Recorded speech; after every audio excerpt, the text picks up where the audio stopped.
Good evening, everybody. On behalf of the Bengal Club Library Subcommittee, a very warm welcome to all of you today. Thank you so much for joining us for a talk on the middle, which is this book right here. It's by, the author is amongst us, Nayana Goradia. She's flown down from Delhi for the talk. She's one of the oldest, she and her husband are one of the oldest members of the club as well. So we are especially delighted and honored to have this talk today. Nayana ji will be in conversation with our very own committee's Mitakshara Kumari, and she's here also. Can I have both of them join us for the talk, please, while I quickly introduce both of them. So this book is a very endearing, short pieces of stories, articles written by Nayana ji through her lifetime. I was most disappointed actually to know that some of the pieces are fiction in this. I thought they were quite true. So, most of them are, but some you can, if once you can figure out what is fiction and what is not. It's small pieces of endearing, nostalgic thoughts. You'll remember your nanis, your dadis. You'll remember trinkas. Like really lovely, because a lot of it is based in Calcutta as well, Ceylon, all over. And Nayana ji herself was born in Jamnagar. She did her master's in US, her postgraduate research in Cambridge, then her PhD in history in University of Calcutta, when she stayed here, when she got married and shifted here with her husband, who I might add, Praful ji, was a parliamentarian and also an avid writer himself. Welcome to the club and to Calcutta. Mitakshara, of course, needs no introduction to the club, but for the few who have not met her before, she's a dear friend. She's an advisor to the government of Chhattisgarh on their education policy. She has worked in the education policy space for over a decade with a sharp focus on large-scale governmental school systems, and she has to still explain that to me a little bit. In the past, she has worked with National Knowledge Commission and the National Innovation Council, key think tanks on education and public policy, advising the then Prime Minister. She has graduated reading education from Harvard and English literature at St. Stephen's. I leave it to Mitakshara to take the talk forward. Thank you.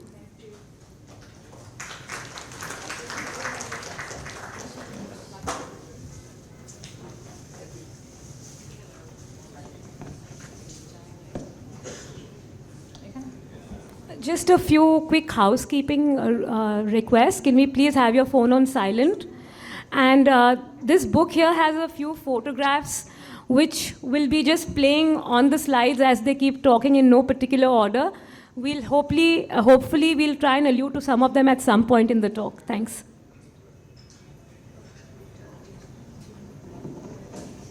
I think I just prefer to hold this. Good evening, everyone. Welcome to this conversation.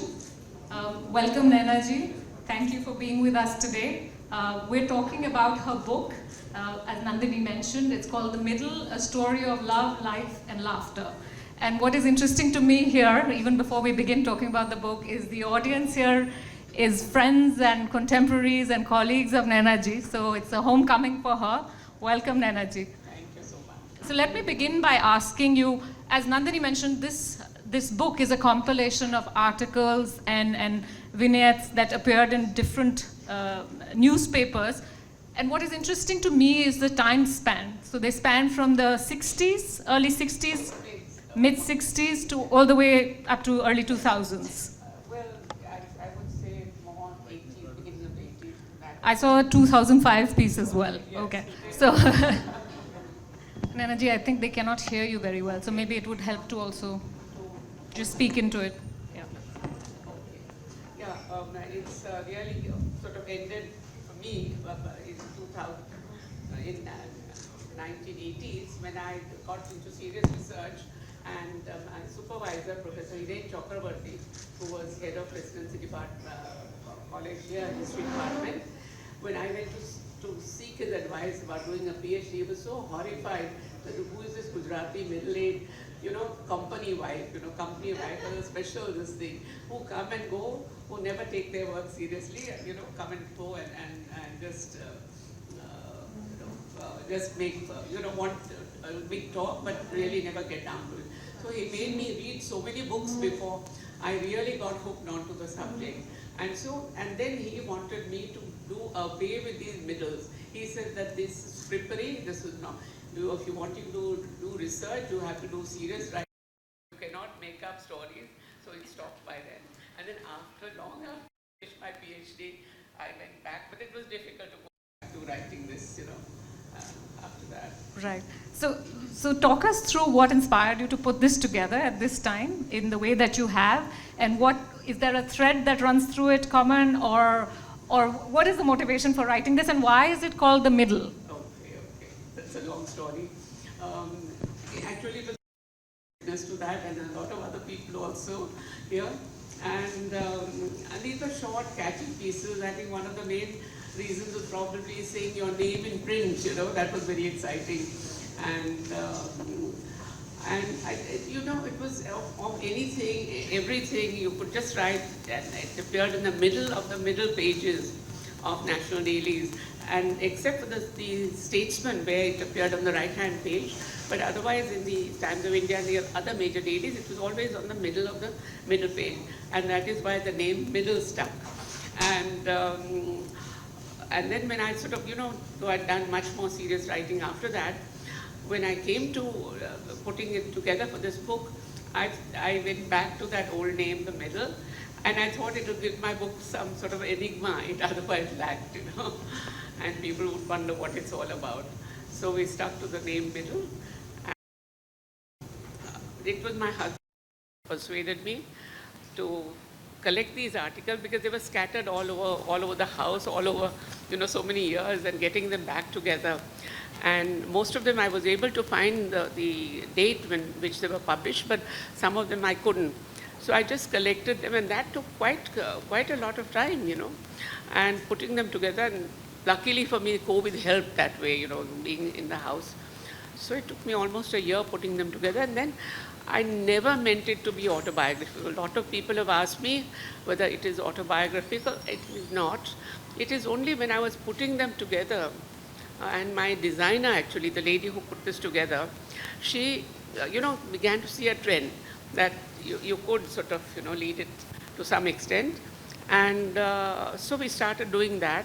And then I had a couple of pieces, 3 or 4 pieces about my schooling in Colombo and the trauma I went through for not knowing English, spoken English. Because where I was born and grew up in the first few years of my life, Jamnagar, I had excellent trained teachers who taught me all subjects.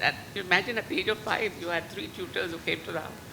And they taught me everything except spoken English, simply because they couldn't speak the language themselves. So everything else was in, even English, I learned it in Gujarati. Right. So, but when I went to Colombo and I was put into this rather fancy school, and I found that there was quite a problem in dealing with this. And but that's my next question to you, yes. about your time in Ceylon, Sri Lanka now. So Nayana ji, I've noticed this even in your description of what you've written, and at several places in the book. You're very self-deprecating and modest almost in saying that this is light-hearted, this is, I was the company wife doing this. But having said that, the lens I found that was very powerfully, visible when you, was powerfully, perceptible when I read this book. You have a very acute and sharp sort of eye and a detailed, observation of the life around you. So it's to me, it felt almost like Jane Austen saying 2 inches of ivory, that's all I have to rot my craft in. And to me, it was the pieces that came alive to me were really the ones where you're talking about you're talking about your life and your experiences, but through those experiences, you bring in the big political and social events of that time. So talk to us a little bit about your time in Ceylon, because I think that was very interesting. You allude to the tensions between, the Sinhalese, the Burghers, and the Tamils already. This was 1950s, I imagine, and we've all seen how that's played out. Even you know, when you describe Saurashtra, you describe Jamnagar, the princely state, it was a princely state when you were there. So there's a lot of the personal, the political that becomes personal. And to me, that's a very powerful lens, and that's what makes the book come alive. So please talk to us about that. Thank you. Well, as I said, I was born in Jamnagar, and this is, you know, war years. And this is a princely state, and Jamnagar was a small state, but it was very well connected with the British because of Jam Ranji, the cricketer. You know, so as a result, he was the Maharaja earlier of Jamnagar, and as a result, viceroys who came out, you know, who came to Delhi by then, they made it a point to visit Jamnagar. And Jamnagar was a small state, so it was a bit unusual and enjoyed huge importance for the size of its state. My grandfather was a chief medical officer, and he had a reputation, so he was almost like the second most important person in the state. So it was a very privileged sort of a life in a lovely old mansion with, it's still there. And you know, a profusion of staff and a lot of entitlement. You know, there was a lot of this thing going for us. And there was, you know, these were the years when the independence movement was gathering a lot of momentum, but we never felt any backwash at all in Jamnagar. You know, it was, everybody was kept out. And you felt, you know, you forgot that there was anything like even Gandhi somewhere in the background, you know, it was sort of an event. And the irony is that once we got our independence, the Maharaja of Jamnagar, Digvijay Singh, he was the first chairman or president of the Chamber of Princes. So look at that, you know, and a small state like Jamnagar, he occupied that position. So, but until then, I mean, you know, it was the Raj, the British, and there were so many, I mean, Europeans also living in Jamnagar. So one forgot what was happening, the turbulence outside. Then at about the age of 5 or 6, just around the time of independence, I was whisked off to a school in Sri Lanka where my father was working for a multinational firm. And I was put into this school called St. Paul's Milagria, which was expensive and a very westernized school, and a very good school too. Only there were a few girls who sort of, you know, felt that learn to be able to speak polished English and to able to have good table manners and to be able to eat with a fork and knife, you know, was as important as doing a Pythagoras theorem, you know. So I was at a disadvantage simply because I couldn't speak English.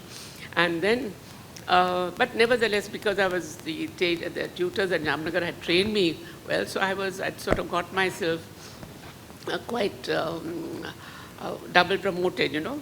I was otherwise older for my class, so I got myself double promoted and everything went off well, but that had its own problems. And in Sri Lanka at that time, we called it Ceylon then, and that sounded more beautiful also, frankly. But at that time, the Tamil problem, which we saw later, how it tragically it burst open, it was already lurking around the corner. For instance, when they got very angry, the Sinhalese and the Burghers, the Burghers were like descendants of the Portuguese and the Dutch settlers of Colombo, and they were far more, they were not like Anglo-Indians, they considered themselves to be almost superior to the Sinhalese, who were the local people. So they all considered themselves to be much above the Tamils. And when they got, but Tamils were still not, you know, very, I mean, they didn't really come in the way of the Sinhalese. They didn't mind them as much as they did later. But if they were angry, then they used the word Demala. Demala was a slang sort of for Tamil, you know. Demala was, Demala means you dismissed. And I remember that in my case, I had this, as I said, the language problem and this slight jealousy exploded over the lunch, at the lunch table and over a tiffin box, a lunch box. We were sort of, we had long hours, got to a class where we had longer hours and we were asked to bring tiffin from home. And so I'd sort of gone with my parents, and at that time everything was imported, and I got a lovely, very natty looking stainless steel box, not that usual dabba, one on top, the other piled up, which to take my lunch in. And I was very proud of it, you know. And I was trying to show it off to my, you know, if you're about 10 or 12, 11, and you want to show off. So I had, my ayah was going to bring it to the school. But on Monday morning, as lunch hour approached, I saw the ayahs of my other friends bringing in very smart looking wicker hampers. You know, the ones you got at Fortnum and Mason's. You know, and children love to show off. So they brought these and then they laid them out. The table mats were laid out and then crisp Irish linen napkins and silver plated cutlery. And out came the bone china. And my heart began to, you know, go down and down. And I felt my stainless steel one, you know, sort of paled besides this magnificence. But nevertheless, I sort of boldly got out my one spoon, because after all, vegetarian food, you know, you didn't need a knife and a fork to really eat that. So I just got my spoon out and tried to open my dabba. And then this table, we were shared a table, and there were these people across there. And so this girl across the table said, what to do, you know, the cruelty a child is capable of. It's what to do if your parents can't afford forks and knives, you have to eat with your fingers, isn't it? Or just a spoon. And the other girl next to her, yes, that is so true, but this is what happens when you start taking Demala people. Demala, you know, I was sort of, otherwise Indians didn't come into their thing, but lexicon, but this time Demala was this thing to me straight arrow pointed out.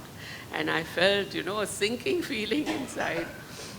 And the other girls at the table were shuffling their feet. They were feeling awkward, and they were actually feeling very bad about this, but they didn't have the courage to come out and face this class bully. You know, that time, it's all of us, I mean, we've gone through these. And so they didn't say anything, and I just after, and then somebody tittered, and that just, you know, got me, and I just couldn't take it anymore. I got up and really, you know, my chair fell back, and I rushed out of the room and out of the school building and out of the compound, and the startled exclamation of the watchman over there. At that time, there was not much security or anything, not necessary at all. And I ran all the way home, and I said, I'm not going back to that school. But I did, of course, and then, of course, we all became very good friends, you know, a short while later. But after that came a determination to want to excel in the language that my tormentor spoke with such fluency and such ease. And maybe that's how, so my mother tried to teach me dancing and music and swimming and everything possible. But I, you know, and this is of course very light writing. It's nothing very profound or anything, but it was a nice hobby to have. Right, so you went on to then study English literature, and then you went I believe you went to the USA to do your master's, and this was Washington State University. Yes. And then you did research at Cambridge, etc. Yes. So I just was trying to think through this, you know, the arc of your life that started in Jamnagar, and then we're still in the 60s? Yes. So you disabused me of the notion that this was a very unique experience, and a lot of women at that time were, and I suppose this speaks to our privilege, that women of your milieu were able to access education of high quality, were able to even go abroad. But I can imagine that it must have still been quite a journey, and not something that was a well-trod path. So if you would like to speak a little bit about your experiences as a student in the US, and I particularly enjoyed that piece where you talk about Pandit Ravi Shankar in California and San Francisco, and maybe you can read a little bit from there. Would you like me to? It would be lovely if you could first just tell us a little bit how that journey was, and you know, and then maybe we can read a little bit from there. Okay. Well, we have Gopati here, who was at Elphinstone, at senior to me, and Nirmalaji Patankar, who was Banerjee, and who was also there. And at Elphinstone, a lot of us did go abroad, isn't it? I mean, we had a teacher called Mrs. Wood, Mrs. Kamal Wood, who sort of, made Cambridge and Oxford in particular seem like heaven, I mean, it was a heaven which all of you had to try and reach out to. And we all grew up in this thing, so it was not that unusual. And then in my family, not that we were any advanced family. My mother was a graduate of Wilson College, so was my mother-in-law. So studying and studying overseas was not that uncommon. So I suppose I went from America to England also because I wanted to, put this thing and register in Cambridge. Well, maybe wanted to have that approval, a pat on the back from Mrs. Wood saying, good, you made it there. But of course, I did finish my PhD in Calcutta University, at the end. Right. So then I was, in the summer months, I was at Berkeley, California, where again they give you summer scholarships too. At Indian, there's an international house which sort of lets you have a scholarship, free boarding, lodging for 2 months of the summer months. And so I was there at that time, and Pandit Ravi Shankar had come. This is in the very early 60s, when he was not so well known abroad. He was known more in the university circles, but not so much in, outside and in the cities and all. So now Panditji wanted to see the Latin Quarter in San Francisco. There were all these beat poets who were coming out, and this was all sort of new avant-garde poets, and that sort of writing. It was very fast. The Latin Quarter, I think it was called, and in San Francisco, which was about 30 miles away. And so we Indian students, about 20 of us, got together, and we pooled our cars, and whoever had cars, so we all went. And it was a different city, I mean, it was all trying to be unconventional and sort of hedonistic and I remember going there and walking around too. It was, at that time, now today it's sort of these beat poets and hippies and all is very something we've sort of known from our childhood, so it's very common. But at that time it was something new, and to see so many people sort of out there doing nothing and sleeping at whole day and just waking at night was also a different. And I particularly remember one incident where a young man came up to Panditji, we were having dinner or something at the restaurant, and said, Namaskar, I'm delighted to see you here. And are you going to be performing in San Francisco, something to that extent? And Panditji was delighted to find somebody at least recognized him outside the university circle. So, he said, so are you a student at the university?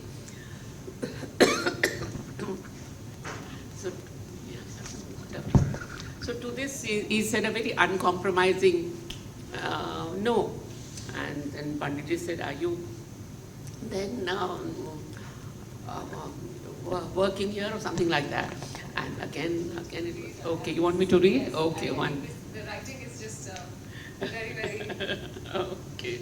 If you want to read, that would be great.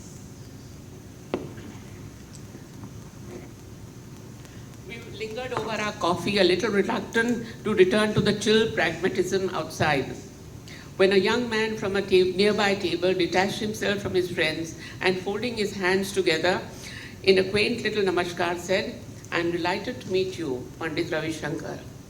Somewhat surprised by this adulation from unexpected quarter, for the maestro was not so well known in the USA, Ravi Shankar replied, thank you, young friend.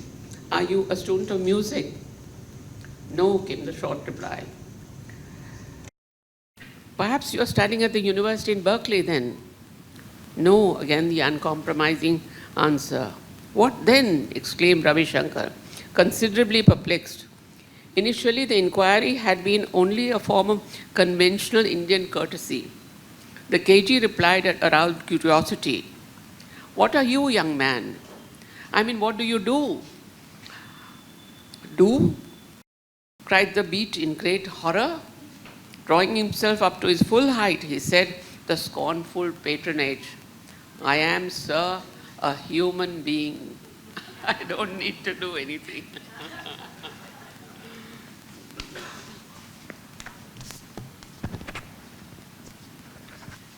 Lovely.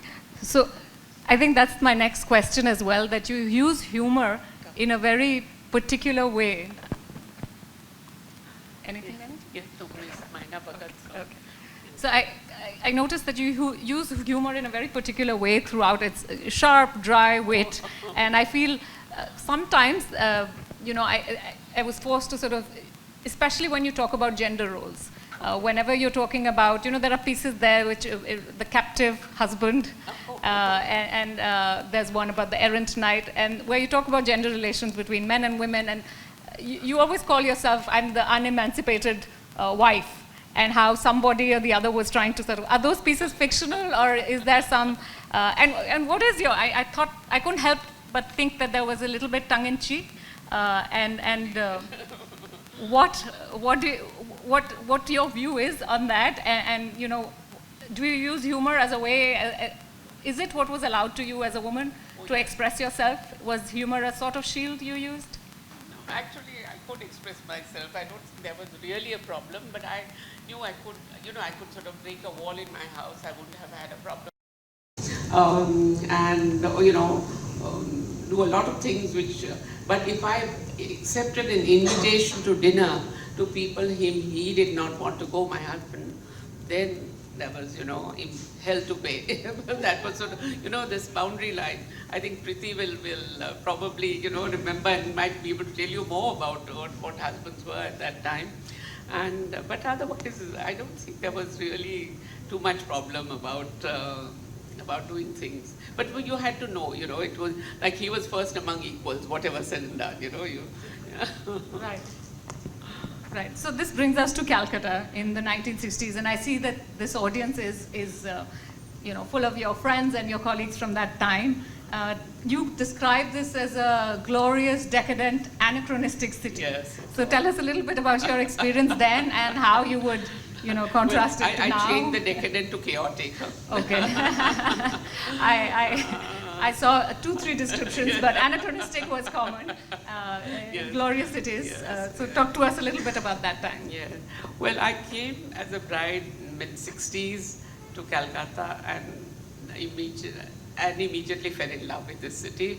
It was, for me, as I said, glorious, chaotic, and anachronistic city.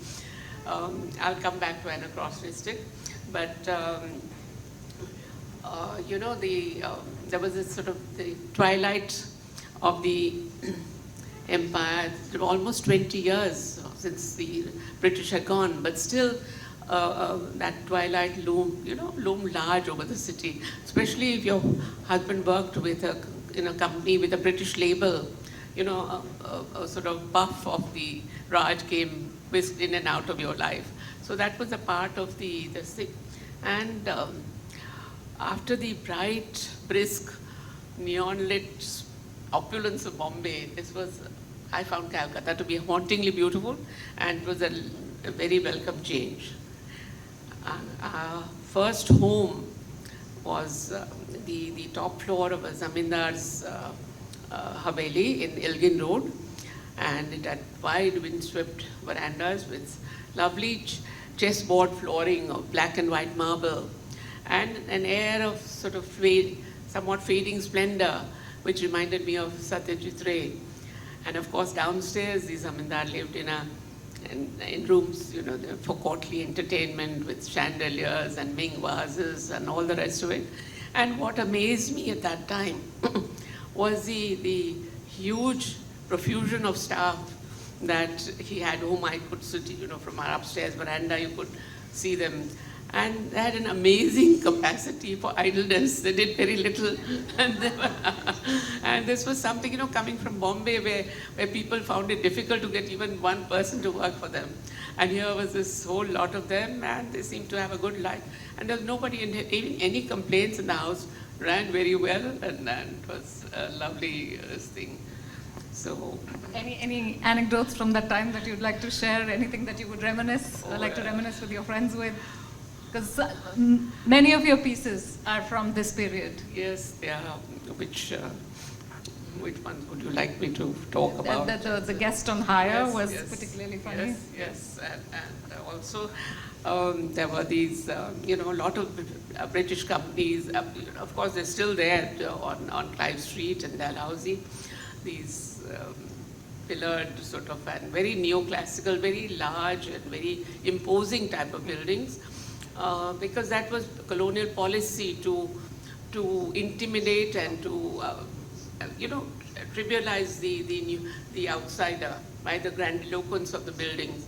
And I noticed that, of course, Bombay also has these buildings, but the style is different, not that colonial. At that time, still, Calcutta had its clubs where still, the British influence, you even had portraits of the late Queen and her consort, and had hunting scenes of young men sporting and on pig sticking sprees and things like that. You may find some in this building as well. Yes, I love it. And it's just something different.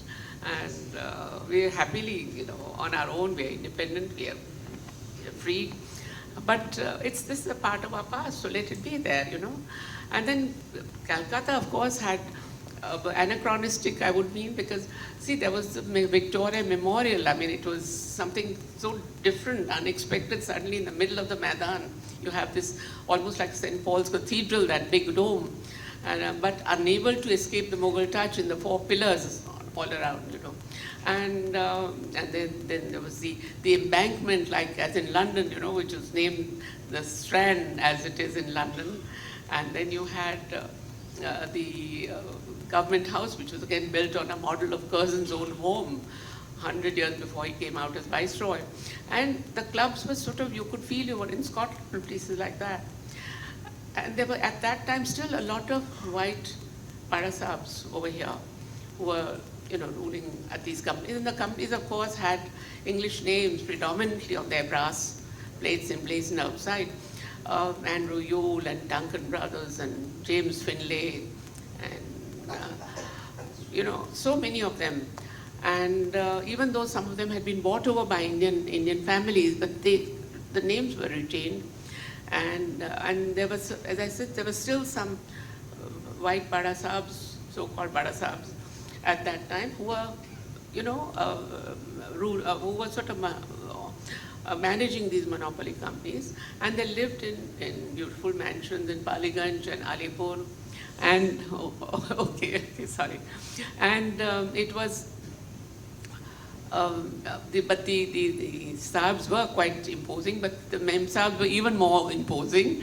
And an invitation to tea was not something a young wife could spurn or take it and see.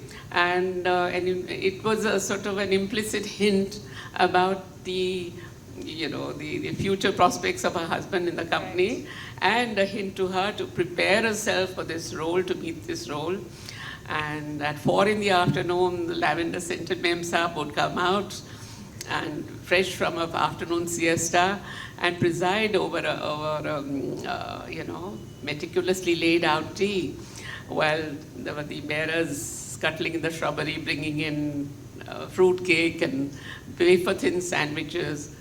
And it was, coming from Bombay, where the servant boy, I mean, he would just, the Ghati, as they were called, the Ramu or Govinda, he would just plonk things on the table like that for you. And this was a very pleasurable change. And of course, the young wife, who may be rendered breathless by this august attention, would have to take note and follow it up when her turn came. So these were some of these things. And of course, about this time, we got a company flat. And this was a beautiful flat in Lord Sinha Road. And the couple who lived there was a very avant-garde couple who thought nothing of painting one whole wall in the drawing room, a deep muddy green and a green ceiling. And even the fans were painted that green. And in another bedroom, which was grey, which was everything else was white, and grey, a ceiling with the fans. And I thought, when they they revolved, they looked like giant bats in the air. But the flat was beautiful, and we were very proud to be, allotted this. We moved in with Godrej Almirah, 2 beds, a dining table with 8 chairs bought from Russell Exchange, and a raw-boned Nepali servant who turned out to be a big crook. But anyway, that's another story. And that was our first this thing. So, as a young, I was not that young, I was 26 or so, 25 when I got married. And it was like, very lovely golden Halicon days for young wives, because you had this stylish flat and salubrious surroundings, and you had furniture allowance. And I hope some of the people in our company are not listening to all this. and of course, you had to pay for your own curtains and cushions. But the added bonanza was you had a tailor who came and sat in your house and stitched your cushions and curtains. Now, this was a great luxury. And it was really like a gilded round of pleasure. The cold weathers brought in pujas and Christmas and Diwali, and Christmas was like Park Street turned into fairyland, and it was really lovely. And then I remember later in January or so, you went up country to the clubs where you had the gymkhanas and golf, especially in the tea country, and it was as you could, there's nothing you could ask for. It was a lovely life for young wives coming out here. But Nayana, you were not content to this, a life of company wife, and you decided to pursue your interest in Lord Curzon. Oh my God. So now please tell us what sparked this interest in Lord Curzon of all people, and how you went on to do your PhD. Your doctorate was on Lord Curzon, and it ended in a biography, I believe, on Lord Curzon. So tell us a little bit about what sparked that interest and why he was called the other man in your life by your husband and everyone else. Okay. See, I'm sure now they're tired of hearing me talk. Huh? After this, we'll do the Q&A. Well, in Calcutta, it's difficult to escape Curzon. He looms everywhere through the Victoria Memorial, which he built, and it's right out there, right in the middle of the city, and through the government house, which was built on a model of his own house. And and of course, most importantly, was the partition of Bengal, whereby he created a separate Muslim province, for which he was hated by both the Muslims and the Hindus. And that is supposed to have been laying the foundation, some believe, of Pakistan, many, many years. And Curzon's partition lasted only 6 years. But the repercussions were felt as late as in 47, when your country was divided into India and Pakistan. Because more or less, except for Assam and a couple of other districts which were retained with India, otherwise the same contour was more or less retained. Don't ask me for the exact thing right now, but that became Pakistan and later Bangladesh.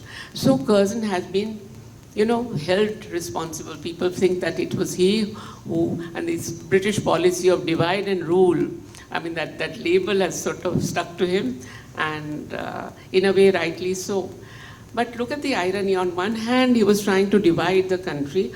On the other hand, he was responsible more than anybody else in having restored our monuments, and also made it incumbent upon the government of India to maintain. And so many of our monuments would have been, even the Taj, there was sort of getting all crowded over by so much shrubbery, and things were being, and even the waterways were all sort of got clogged up.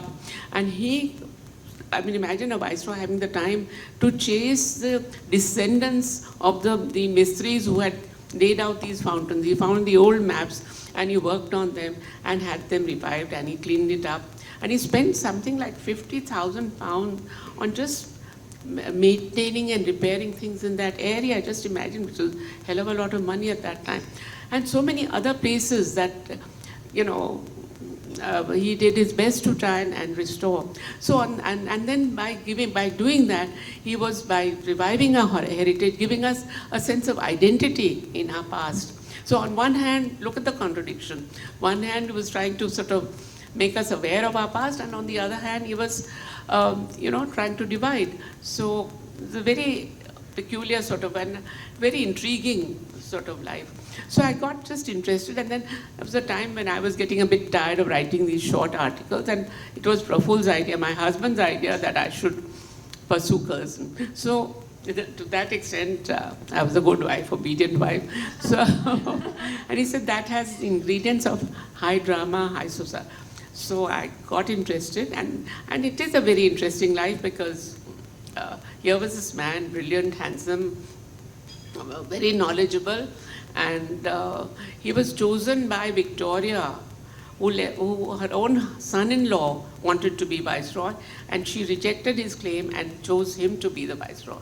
In fact, even when he was in school, he was sort of tipped to be a future Prime Minister of England, when England mattered. England was really, Britannia ruled the waves, and the sun did not sit on the empire. And so after, from Eton, he had gone off to Oxford, and the usual conveyor belt, the British aristocracy, those about 200 families, their boys went to Eton and then to Oxford and then into Parliament, made their maiden speech, and then went on a tour around the world, because they expected to be ruling some part of the world, part of this thing. So he came to India, which was second, and Calcutta, which was the second most important city in the empire at that time. And he was, very taken up with Calcutta. And then he was a guest. He stayed at the Bengal Club, I'm told, and he was a guest of the Viceroy. And there, when he saw that building, the government house, he was so, I don't know, I think he did not know earlier that was built on a model of his own home 100 years before he came out as Viceroy. So it convinced him that he had, he was a very arrogant man, thought no end of himself. And he was convinced that destiny had chosen him to be the next Viceroy of India. So 11 years later, he was appointed Viceroy, and he had this beautiful wife, Mary Curzon, who just adored him. In fact, she was an American heiress, and she has written some of the most exquisite letters about India. She talks about every little detail. She writes to her parents in America, like, we might as well be monarchs the way we are being treated. And the pomp and panoply that was India at that time, with 562 Maharajas who paid tribute to the Viceroy. It was something really like a journey to heaven. And I've got a photograph of them, traveling on one of those Delhi darbars that they had. This is much later. It's much later, at the end of Curzon.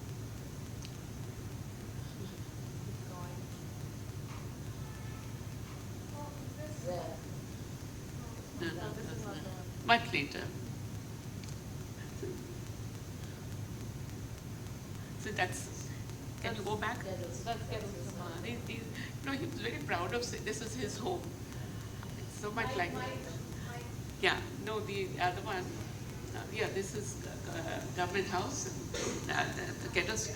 Kedleston Hall was beautiful, his home. I visited it a couple of times, and I must say they were very, anyway, next.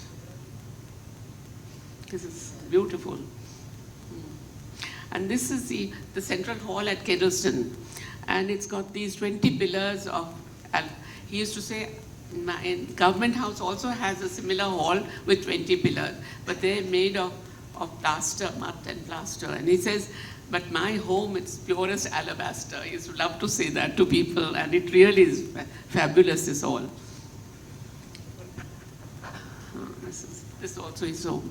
Great. Thank you, Nayana ji, for this. So, but I believe you had trouble getting this typed up, your doctorate. Yes, well. That was an interesting find. Because what is interesting more than the story of Lord Curzon, to me what was interesting was your interest in him. Okay. And the fact that your whole family supported you in doing this research for 7 years. Only up to a point. Huh? Yeah. I mentioned that, yes. Only up to a point, because it was there, my husband's idea. My daughters were very young and they were in school. But once I got on to this, and then, I had no information. I had not done Indian history really, having been in Sri Lanka. So another historian friend introduced us to Professor Hiren Chakrabarti, who's no more now. And he was shocked, as I said earlier, that a company wife wants to come in and write, do nothing at all. And I persisted, and he made me stop writing my middles and do all this. My introduction to my thesis made me rewrite 14 times before he got it. He said, no student of mine is going to get, upbraided for putting loose and slovenly writing, I would call it. But but after I'd finished writing my thesis and got accepted, then he allowed me to sort of, add the frills and the social life of that period and things, which was very interesting. But it was quite, and then of course, then I had to go to England and stay there for a couple of weeks and work. So Praful then started teasing me that this is the other man in my wife's life. Thank you so much, Naina. This was very, very interesting. And I think we should open to the audience for questions, since so many of them are. We'll end with that. So if anyone had any questions for Naina or any thoughts to share.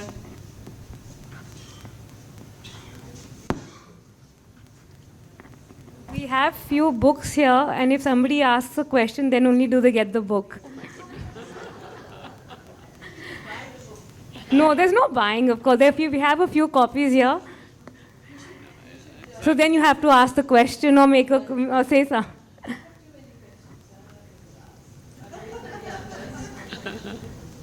So I will say this. There's a story in the book. So today, for the first time, I've read this book, over the last few months. There was this story, there are a couple of stories there. One is about her carrying rasgullas to New York. The other one is about her having these mojuris, these chappals, the jutis, and how one of her friends thought that they were Mughal jutis, and they went to some museum in Alaska where they were presented as Mughal jutis because people just thought they were magical or some strange thing. And that story really resonated with me because, when I went to Colombia, the first thing, a few of my friends got to know that I was single. First thing they asked was, can we attend your wedding? I said, well, if I get married at some point, sure. I said, but why would you want to come all the way to India? So they said that, listen, we would like to see snake charmers and elephants in your wedding. So, that stereotyping was very interesting. But what was even more interesting was that Naina Masi told me today that some of the stories were fiction. So we have to figure out on reading the books which were fiction and which were not. My goodness. If it was not fiction, Aurangzeb in Alaska would have created a national uproar. Okay, Nayana, I want you to tell the story about your baby, first daughter baby. Oh my goodness. That's a story to tell. It's a story involving families and in-laws and everything. Anyway, I don't know, some of you may not know, my husband, he was the only child of his parents, and his parents lived in Calcutta and swore by Calcutta. His mother loved this place, and she was, quite a personality. And I remember I had my child, my first eldest child, Brinda, and just before that, a month before that, Priti had her second daughter, Devika. And these two girls have been the best of friends from time onwards. Anyway, so Priti and Deepak had come to visit us at Lord Sinha Road, and my mother was there, my mother-in-law, father-in-law, and of course the baby and everybody. And Priti and I were just talking, somehow staying in a nursing home like Woodlands, which was a lovely nursing home, but you got a bit depressed after about 3-4. They kept you for about 10 days, and so Priti was just telling me that I went through a little depression. I couldn't. And so I also said, I also felt I was surprised. Why should I feel this way? I mean, I have a lovely baby. Why should I feel this way? And yet I did.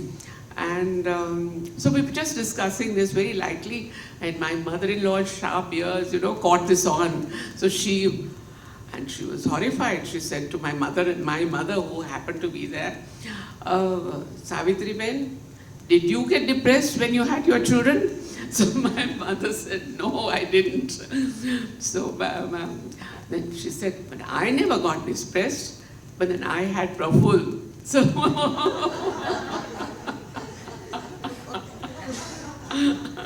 I think to end with Nayana ji, please, we are here today at the Bengal Club, and I believe you have a special association with Bengal Club that you wanted to talk about. In fact, I should have begun by thanking Mr. Kunal Bose, the president of the club, and Mr.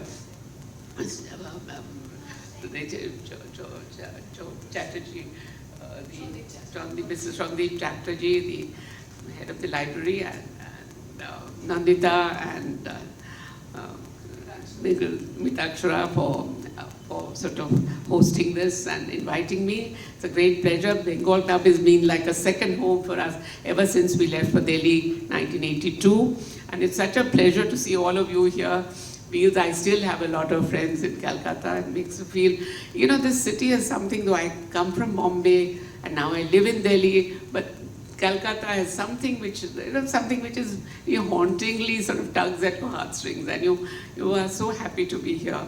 And here I am alone this time without my own family, but I feel that you're all my family, and I feel very much at home here. Anyway, but Bengal Club has been there are so many lovely things about this club, but I'd like to not take too much of your time and just say one particular thing is that we have a great debt to a Bengal Club, and that is through Akil Khan, the one-time butler of the club, long retired, and he's no more, of course, but his grandson is here. Standing right there. Akil over here. Anyway, I tell you a little more about Akil Khan. And, we'd gone to Delhi and we were feeling very hopeless. I mean, over in a new place, and Delhi is a very hostile sort of place to be for a newcomer. And we asked the secretary of the Bengal Club to lend us some help if we could.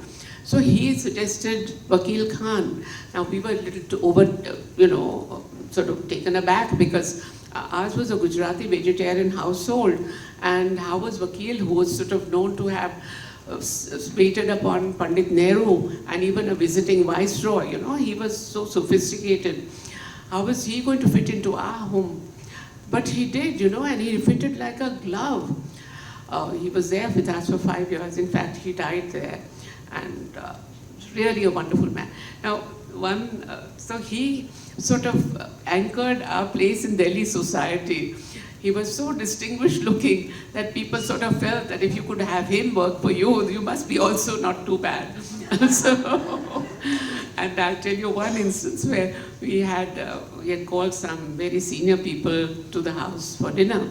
And as usual, we were waiting to receive the guests, and Wakil Khan was standing just a step behind my husband, and he was wearing a black galaband coat, one of my father's old coats which had been converted, with his gleaming brass buttons and his Banarasi cap, and he looked resplendent. And he had his tray sort of, he held it at the back, and it was not visible to the chief guest who came, the guest who came, distinguished diplomat. So he walked in, and he had one look at Wakil Khan, and he just went straight up to him and bowed very deeply, to be the chief guest. He was really said that we anchored our place in Delhi society, and we can never forget him. Oh, thank you. Thank you. At least meet his grandson. Thank you so much. May we now call upon Mrs. Sen to give a vote of thanks to the speakers and a memento from the library subcommittee.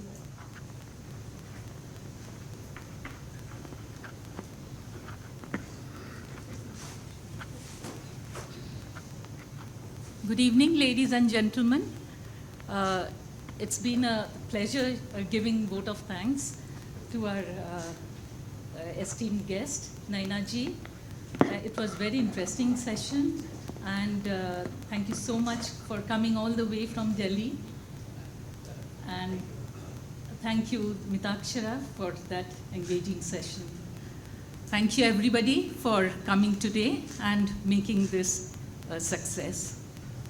And special thanks to our Bengal committee, library committee, sorry, and to Nandini. She took a major, lead role in this. And of course, to the chairman of library committee, Mr. Sandeep Chatterjee, and others too. Thank you so much.